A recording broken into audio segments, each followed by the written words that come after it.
Adding and subtracting rational expressions. Adding and subtracting rational expressions works just like adding and subtracting numerical fractions. To add fractions, we need to find a common denominator, and let's look at an example of a fraction addition. So we have a fraction of 5 over 24, and we want to add 1 over 40. So the first thing we need to do is we need to find the least common denominator between 24 and 40. In order to do that, just to review, we take the number 24, find the prime factorization of that, which becomes 2 times 2 times 2 times 3. And then we take the number 40, find the prime factorization of that, and we get 2 times 2 times 2 times 5. Now what they have in common in their prime factorizations is going to tell us what the least common denominator is. Well, they have 3 2's in common, so we have those 3 2's. They have a 3, and they also have a 5. So if we multiply 8 times 3 times 5, then we get 120. So the LCD becomes 120.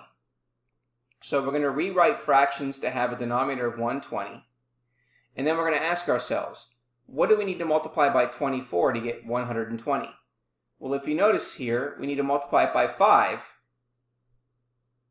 because 24 times 5 is going to give you 120. And then 5 times 5 is going to give you 25. Now 40 times what's going to give you 120? Well, 40 times 3 gives you 120. So therefore 1 times 3 is 3. And now we can go ahead and then add those fractions because we got an at least common denominator. So 25 plus 3 is 28 over 20.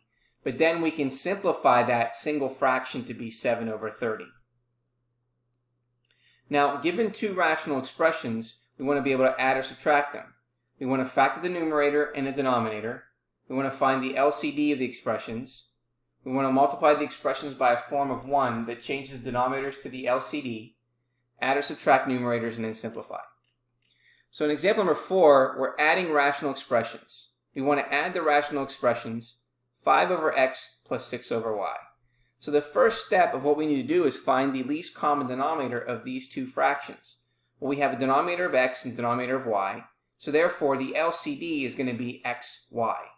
So we write our new denominator as xy, and then we take a look at the first step and say, okay, what do we need to multiply by x to get xy? We have to multiply it by y, which means we have to multiply the numerator by y. So 5 times y gives you 5y. What do you have to multiply by y to get xy? You have to multiply it by x. So y times x gives you xy. 6 times x gives you 6x. Now we need to combine the numerators with the LCD. So we end up getting 5y plus 6x over xy, and they're not like terms. If we want to write it in the right order alphabetically, it could also be 6x plus 5y over xy.